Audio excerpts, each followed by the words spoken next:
ጤና ይስጥልኝ የተወደዳችሁና የተከበራችሁ የኢትዮኒውስ ቤተሰቦች እንደምናላችሁ ሰላምታችን በያላችሁበት ይድረስ እና አዳዲስና ወቅታዊ መረጃዎችን አዘጋጅተን ወደ እናንተ ማድረስ ጀምረናል። ከኢትዮኒውስ መረጃዎች ጋር አብራችሁ እንድትቆዩ ግብዣችን ነው። በቅድሚያም አርዕስተ ዜናዎችን አስቀድማለሁ። በአማራ ክልል የተለያዩ አካባቢዎች በአገዛዝ ጦርና ፋኖ ኃይሎች መካከል የሚደረገው ውጊያ ዛሬም ተባብሶ መቀጠሉ ሰምቷል። በጎጃም ለተከታታይ ቀናት የሚደረገው ውጊያ የቀጠለ ሲሆን በክልሉ ወሎ ተራራማ አካባቢዎች ደግሞ በዛሬው ዕለት ከባድ ውጊያ ተከፍቷል ሲሉ የመረጃ ምንጮች ተናግረዋል። የብልጽግና አገዛዝ በበኩሉ ውጊያው ተጠናክሮ ይቀጥላል ሲል አስታውቋል። በዝርዝር እንመለከተዋለን። የህወሓት ሊቀመንበር ዶክተር ደብረጽዮን ገብረ ሚካኤል የብልጽግና አገዛዝ ለማስወገድ ከአጋሮቻችን ጋር ተስማምተናል አሉ። ደብረጽዮን ብልጽግና ትግራይ ላይ የጣለውን ከበባ ለመስበር የሚያስችሉ አስተማማኝ የውጭ አጋሮች አሉ ሲሉም ተደምጠዋል። በሌላ በኩል አብይ አህመድ በትግራይ ላይ ዳግም ጦርነት ከመክፈት መቆጠብ አለበት ሲል ኢያፓ አስጠንቅቋል። በዝርዝር የምትሰሙት ሌላኛው ጉዳይ ነው። ኢራን ከአሜሪካ ጋር ሙሉ ጦርነት ውስጥ መግባቷን ስትገልጽ ዋሽንግተን ለ10 ተከታታይ ቀናት ጥቃቷን ፈጽማለች። በአንድ ወር ውስጥ ታዲያ ወደ 100 የሚጠጉ የአሜሪካ ወታደሮች በኢራን ጥቃት መጎዳታቸውን ደግሞ የዋሽንግተን ባለስልጣን ተናግረዋል። የተወደዳችሁና የተከበራችሁ የኢትዮኒውስ ቤተሰቦች አብራችሁን ቆዩም። ወደ ዝርዝሩ አልፋለሁ። በአማራ ክልል የተለያዩ አካባቢዎች በአገዛዝ ጦርና ፋኖ ኃይሎች መካከል የሚደረገው ውጊያ ዛሬም ተባብሶ የቀጠለ ሲሆን በጎጃም ለተከታታይ ቀናት የሚደረገው ውጊያ ቀጥሏል። በክልሉ ወሎ ተራራማ አካባቢዎች ደግሞ በዛሬው ዕለት ከባድ ውጊያ ተከፍቷል ሲሉ የመረጃ ምንጮች የተናገሩ ሲሆን የብልጽግና አገዛዝ በበኩሉ ውጊያው ተጠናክሮ ይቀጥላል ሲል አስታውቋል። በሌተናል ጄኔራል መሐመድ ተሰማና በሜጀር ጄኔራል ብርሃኑ ጥላሁን የሚመሩት ሁለት የአገዛዝ ጦር እዞች በጎጃም ጮቄ ተራሮች ማዕከል አድርገው መንቀሳቀሳቸውን ተከትሎ ከፋኖ ኃይሎች ጋር የሚደረገው ከባድ ውጊያ ዛሬም በተለያዩ አካባቢዎች መቀጠሉ ነው የፋኖ የመረጃ ምንጮች የተናገሩት። የአገዛዝ ጦር ከባድ መሳሪያዎችን በመጠቀም ሰላማዊ ሰዎችን መግደሉና ንብረት ማውደሙ መዘገባችን ሲታወቅ በቀጠናው አገዛዙ ተከታታይ የከባድ መሳሪያዎች ወደ አርሶ አደሮች መኖሪያ ቀዬ ሲተኩስ የሚያሳይ ተንቀሳቃሽ ምስል አገዛዙ ያጋለጠና ብዙዎችን ያነጋገረ ሆኗል። የፋኖ ኃይሎችን አጥፍቻለሁ፣ ተበታትነዋል፣ አከርካሪያቸው ተሰብረዋል ሲል የከረመው የብልጽግና አገዛዝ አሁን ታዲያ በሜካናይዝድ የታገዘ ውጊያ የከፈተው ከማን ጋር ነው ለሚለው ጥያቄ እስካሁን መልስ አልሰጠም። ይባስ ብሎ አገዛዙ የመከላከያ ሰራዊት ከክልሉ የጸጥታ ኃይሎች ጋር በመቀናጀት በድጋዳሞት ቋሪት፣ ሰከላና በስትራቴጂካዊ የጮቄ ኮረብታማ ተራራዎች የከፈቱት ውጊያ አጠናክሮ ይቀጥላል ሲል ነው ያስታወቀው። የአገዛዙ ጦር ስድስተኛ ዛሬ በጎጃም ቀጠና ጮቄና አካባቢ ባሉ የቦቅላ፣ ቀኛቦ፣ ገደማላ፣ ደብረ ዘይት፣ አመስትያ፣ ካባ፣ ዋሻ ሚካኤል፣ ኮርታ፣ ስናን ማርያም፣ መስታወት፣ ኮረብታ፣ ፍቅር ጣር፣ ገነተ ማርያም፣ ቁጭትና አልማ በተባሉ አካባቢዎች ፋኖ ላይ ሙሉ ለሙሉ እርምጃ ወስጃለሁ በሚል የተሽከርካሪ ምስል አያይዞ መግለጫ ወጥቷል። የአገዛዝ ጦር የጀመርኩትን ውጊያ አጠናክሬ እቀጥላለሁ ሲል ነው የዛተው። በርካታ ወረዳዎች ያካልና በመሃል ጎጃም ቀጠና የተከፈተው ውጊያ ዛሬም በከባድ መሳሪያዎች ታግዞ መቀጠሉን የኢትዮኒውስ የመረጃ ምንጮች ተናግረዋል። በሰሌም፣ በቋሪት፣ ጎንጅ፣ ቆለላም፣ ቢቡኝ፣ ደጋዳሞት፣ ስናን ማቻከል፣ ደንበጫና ጎዛመን የተለያዩ አካባቢዎች ውጊያዎች መደረጋቸውን የፋኖ የመረጃ ምንጮች ተናግረዋል። የፋኖ ኃይሎች ዋሸራ ዙሪያ፣ ገረገራ፣ አረፋ፣ አድባር፣ አልማ፣ ዋብር፣ ደብረ ዘይት፣ ደጋሰኝና ሌሎች አካባቢዎች በአገዛዝ ጦር ላይ ከፍተኛ ወታደራዊ ኪሳራ ደርሰንበታል ብለዋል። በደጋማ አካባቢዎች ለተከታታይ ቀናት የቀጠለ ውጊያ ከፍተኛ ወታደራዊ ስምሪት ያለበትና ተለዋዋጭ ቦታ ይዞታን እያስተናገደ የሚገኝ ውጊያ ነው ያሉት የፋኖ የመረጃ ምንጮች፣ በዚህም የተነሳ የአገዛዝ ጦር ጠዋት ያዝኩት ያሉ ቦታ ከሰዓት ፋኖ ይያዛል። በፋኖ የተያዙ ስፍራን በተመሳሳይ ጠቀሜታው እየተገመገመ ሊያዝም ሊለቀቅም ይችላል ሲል ተናግሯል። የብልጽግና አገዛዝ ተራራማ አካባቢዎች ከባድ መሳሪያ መደብደብ መቀጠሉን ነው የመረጃ ምንጮቹ ደግሞ አክለው የተናገሩት። በተመሳሳይ በዛሬው ዕለት ሐምሌ 14 2018 በክልሉ ወሎ ቀጠና አምባሰልና ደላንታ አካባቢዎች በአገዛዝ ጦርና ፋኖ ኃይሎች መካከል ውጊያ መከፈቱን የፋኖ የመረጃ ምንጮች ለኢትዮኒውስ ተናግረዋል። ደቡብ ወሎ ዞን አምባሰል ወረዳ ቢዘንና ሚለዋ በተባሉ አካባቢዎች ዛሬ በተደረገው ከባድ ውጊያ በርካታ የአገዛዙ ወታደሮች ሲገደሉ የጦር አመራሮች ደግሞ ፋኖ ኃይሎች ተይዘዋል ተብሏል። የብልጽግና አገዛዝ በወሎ ተራራማ አካባቢዎች በዛሬው ዕለት ከፍተኛ ወታደራዊ እንቅስቃሴ ጀምረዋል ያሉት የአካባቢ መረጃ ምንጮች በተለይም ከውጫሌ፣ ውርጌሳ፣ ወገል ጤናና መርሳ ወደ አምባሰል ተራሮች እንዲሁም ከወልዲያ ወደ ድላንታ አቅጣጫ ከፍተኛ ወታደራዊ ስምሪት ይታያል ሲሉ ነው የተናገሩት። በዚህም በዛሬው ዕለት ከጠዋት ጀምሮ አገዛዙ ከወልዲያ ከተማ በመርጦና እዜት በር በኩል ወደ ድላንታ ተከታታይ የከባድ መሳሪያ ድብደባ እያደረገ ይገኛል ሲሉ የአካባቢ መረጃ ምንጮች ለሚዲያሽ ተናግረዋል። በአገዛዝ ጦርና ፋኖ ኃይሎች መካከል የሚደረገው ውጊያ በክልሉ ሸዋ ቀጠናም ቀጥሏል የተባለው በዛሬው ዕለት ሐምሌ 14 2018 ዓ.ም የፋኖ ኃይሎች በቀጠናው አንጭ ቆረር ከተማ በከፈቱት ውጊያ በርካታ የአገዛዙ ጦር አባላት ሲገደሉ ከተማዋን በፋኖ ኃይሎች ተይዛለች ሲል የአማራ ፋኖ ብሔራዊ ንቅናቄ ይፋ አድርጓል። የህወሓት ሊቀመንበር ዶክተር ደብረጽዮን ገብረ ሚካኤል የብልጽግና አገዛዝ ለማስወገድ ከአጋሮቻችን ጋር ተስማምተናል አሉ። ደብረጽዮን ገብረ ሚካኤል ብልጽግና ትግራይ ላይ የጣለውን ከበባ ለመስበር የሚያስችል አስተማማኝ የውጭ አጋሮች አሉም ብለዋል። በሌላ በኩል አብይ አህመድ በትግራይ ላይ ዳግም ጦርነት ከመክፈት መቆጠብ አለበት ሲል ኢህአፓ አስጠንቅቋል። የህወሓት ሊቀመንበርና የትግራይ ክልል ፕሬዚዳንት ዶክተር ደብረጽዮን ገብረ ሚካኤል አገዛዙ ለማስወገድ ከአጋሮች ጋር ስምምነት እንዳደረጉ ሲናገሩ ተሰሙ። ደብረጽዮን ገብረ ሚካኤል ከአጋሮች ጋር ተደርጓል ስለተባለው ስምምነት ሲናገሩ ይህ ለመጀመሪያ ጊዜ ሲሆን አሁን ላይ በመቀለ በሚካሄደው ህዝባዊ መድረክ ላይ የተሰማው ነገር ከዚህ በፊት በተለያዩ ኃይሎች ሲባል የነበረ ነው። ብልጽግና ህወሓትን ጨምሮ በአጠቃላይ ጽምዶ የተሰኘ ኃይል መጣብኝ እያለ ማለቃቀስ ከጀመረ የሰነበተ ሲሆን በኢትዮጵያ የሚታገሉ ሌሎች ኃይሎች በተለይም ፋኖ ደግሞ ከማንኛውም ኃይል ጋር ትብብር ለማድረግና የአገዛዙን ለማስወገድ እንዲሁም ኢትዮጵያን ለማስቀጠል ዝግጁ ነን ሲል ቆይቷል። ደብረጽዮን ገብረ ሚካኤል የብልጽግና አገዛዝ በትግራይ ላይ የጣለውን ከበባ ለመስበር የሚያስችል አስተማማኝ የውጭ አጋሮች አሉ ማለት የተናገሩት ታዲያ በወራት ውስጥ ለመጀመሪያ ጊዜ ሲሆን ይህ ወሬ ግን ሲናፈስ የቆየው በስፋት ነበር። ደብረጽዮን ከመቀለ ነዋሪዎች ጋር ባደረጉት ውይይት ክልሉ የጣሉትን ዘርፈ ብዙ ክልከላዎችን ለመስበር በስትራቴጂክ ደረጃ የሚሰሩ የውጭ አጋሮች አሉ ብሏል።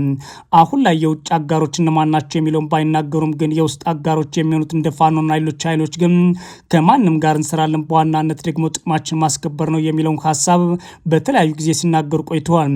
የህወሓት ፖለቲከኞች እና የቲዲኤፍ ወታደራዊ አመራሮች ጨምሮ በርካቶቹ በዚህ ትብብር ላይ ሙሉ ለሙሉ ብልጽግና ማስወገድ የሚያስችል የጋራ ስምምነት እንፈጽማለን ሲሉ ይህ የመጀመሪያቸው ባይሆንም ደብረጽዮን ግን የውጭ ስትራቴጂክ አጋሮች አሉን የሚለውን ሲናገሩ የመጀመሪያቸው ሆኗል።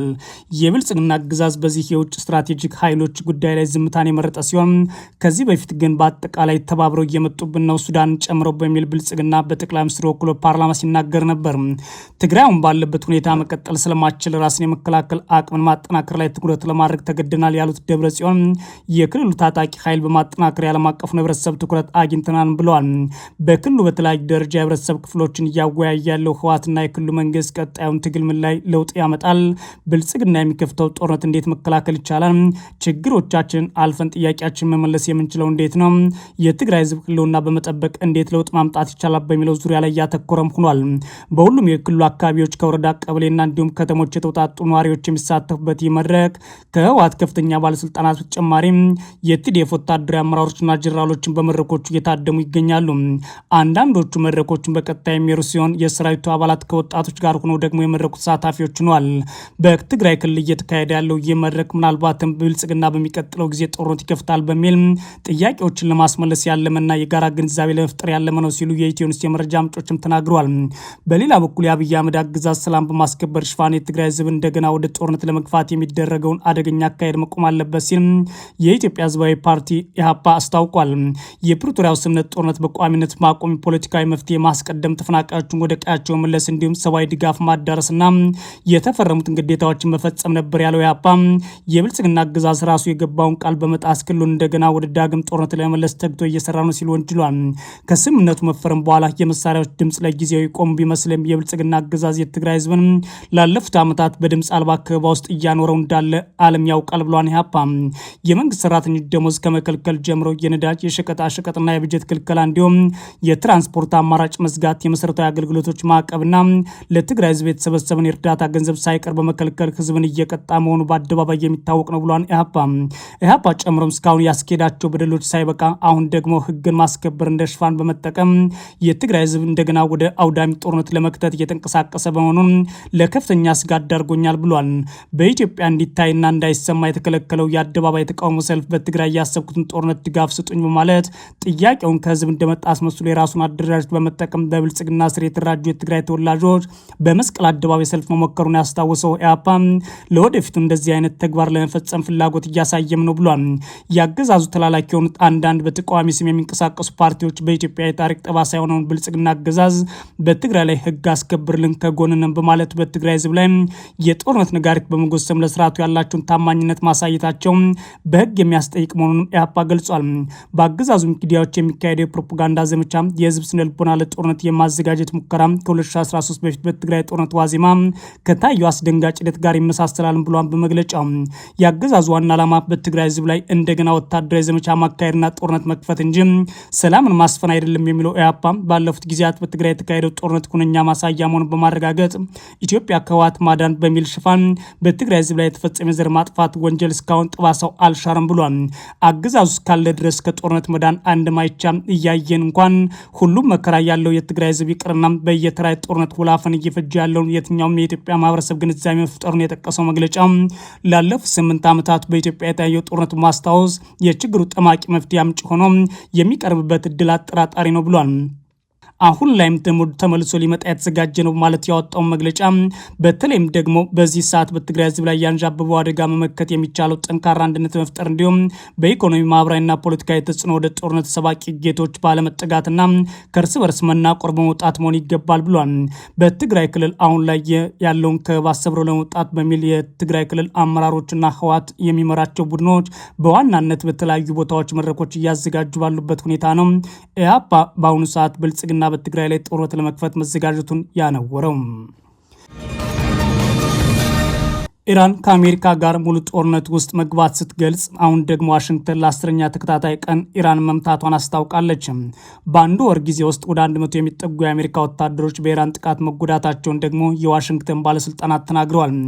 የአሜሪካ ጦር ኢራን በሆርሙዝ ወሽመጥ የሚተላለፉ መርከቦች የማጥቃት አቅም ይበልጥ ለማዳከም ያለመ ነው ያለውን ጥቃት ለ10ኛ ተከታታይ ቀን ፈጽሟል። የኢራን ፕሬዚዳንት ማሱድ ፔዜሽኪያን በበኩላቸው ሀገራቸው በአሁኑ ሰዓት ከአሜሪካ ጋር ሙሉ ጦርነት ውስጥ ናት ብለዋል። እውነታው ዛሬ የኢራን እስላማዊ ሪፐብሊክ ሙሉ የሆነ ጦርነት ውስጥ መሆኗን ነው ያሉት ፕሬዚዳንቱ እውነታውን መገንዘብና የዚህን ተጋድሎ ተፈጥሯዊ መዘዞች መቀበል ይኖርብናል ሲሉ ባወጡት መግለጫ አሳስበዋል። የሰኞ ሌሊት የዋሽንግተን ጥቃት የተፈጸመው ፕሬዚዳንት ዶናልድ ትራምፕ በፈጸማቸው ጥቃቶች የአሜሪካ ወታደሮች የገደለችውን ኢራን እንደሚቀጡ ከዛቱ በኋላ ነው። ባለፉት ቀናት በረሱ ጥቃቶች ዮርዳኖስ ውስጥ 2 በኢራቅ ደግሞ 1 የአሜሪካ ወታደር ተገድለዋል። ኢራን ከትናንቱ ጥቃት በኋላ በወሰደችው አጸፋ እርምጃ በሆርሙዝ ሲጓዙ የነበሩ 2 ነዳጅ ጫኝ መርከቦች እንዲሁም ባህሬ እና ኩዌት ውስጥ የሚገኙ የአሜሪካ ወታደሮች ይዞታዎችን መምታቷን ኢርና ነው የተዘገበው። በተመሳሳይ ሰዓት ከዚህ ቀደም የተፈራረሙት የመግባቢያ ስምምነት የከሸፈባቸው አሜሪካና ኢራን በአሸማጋዮች በኩል አሁንም ዲፕሎማሲያዊ መልእክቶችን መቀበላቸውን ቀጥለዋል ብሏል ቢቢሲ። የአሜሪካ ጦር በኤክስ ገጹ ባወጣው መግለጫ በትላንቱ ጥቃት ኢራን ወታደራዊ እዝ ማዕከላት፣ የባህር ኃይል አቅሞች፣ የሚሳይልና የድሮን ማስወንጨፊያ ስፍራዎች እንዲሁም የአየር መከላከያ ሰራዊቶች ተመተዋል ነው ያለው። የዮርዳኖስ መከላከያና ሌሎች የጎረቤት ሀገራት ደግሞ ከኢራን የተወነጨፉ ሚሳይሎችን ማክሸፋቸውን ቀጥለዋል። ባህሬን ደግሞ ከኢራን የተነሳ ድሮን አየር ላይ መቆጣጠሪያ ስርዓቶቹ ኢላማ ቢያደርጉትን በረራዎች አስተጓጉሏል ብኛም ብላለች። አሁንም የአሜሪካ ጦር ፈጸማቸው ጥቃቶች ታብሪዝ፣ ቻባር፣ ኮርናክ፣ ማዳር ባሻርና ባዳር ኢማም ካሚኒ ጨምሮ በርካታ ከተሞች መታታቸውን ቀጥለዋል። በኢራን የመገናኛ ብዙሃን ዘገባ መሰረት በሆርሙዝ ወሽመጥ ለማቋረጥ የሞከሩ 2 ነዳጅ ጫኝ መርከቦችን ፍንዳታ ተከስቷል። ታዲያ ከዚህም በተጨማሪም ኢራን በዚህ ወር መካከለኛው ምስራቅ በሚገኙ የአሜሪካ ጦር ሰፈሮች ላይ የፈጸመቻቸው በርካታ የአየር ጥቃቶች 100 የሚጠጉ የአሜሪካ ሰራዊት አባላት ጉዳት እንደደረሰባቸው የዋሽንግተን ባለስልጣናት ይፋ አድርገዋል። የፔንታገን ኃላፊ ቃል አቀባይ ሲን ፓርኔል ለቢቢሲ አጋር ለሆነው ሲቢኤስ እንደተናገሩት በላኩት መግለጫ ቁጥር ያረጋገጡ ሲሆን ከሰኔ መጨረሻ ወዲህ 100 የሚሆኑ ሰራተኞቻቸው የተለያዩ መጠን ጉዳት ደርሶባቸዋል ብሏል። አብዛኛው ጉዳት ቀላል መሆኑን የገለጹት ቃል አቀባዩ 96% የሚሆኑት ወደ ስራቸው ተመልሰዋል ብሏል። ባለፈው ሳምንት ብቻ በርካታ የአሜሪካ ወታደራዊ ሰራተኞች በዮርዳኖስ የጦር ሰፈር ተጎድተዋል። የአሜሪካ መከላከያ ሚኒስቴር 2 የአሜሪካ ወታደሮች በዮርዳኖስ የሚገኙ የጦር ሰፈር መገደላቸውና ሌሎች የት እንደገቡ ያልታወቀ 1 ወታደር እንዳለን ባለፈው ሳምንት ማስታወቁን ቢቢሲ አስታውሷል። የተወደዳችሁና የተከበራችሁ የኢትዮ ኒውስ ቤተሰቦች መረጃዎቻችን የተከታተላችኋቸውን ይመስላሉ። መልካም ጊዜ እመኛለሁ።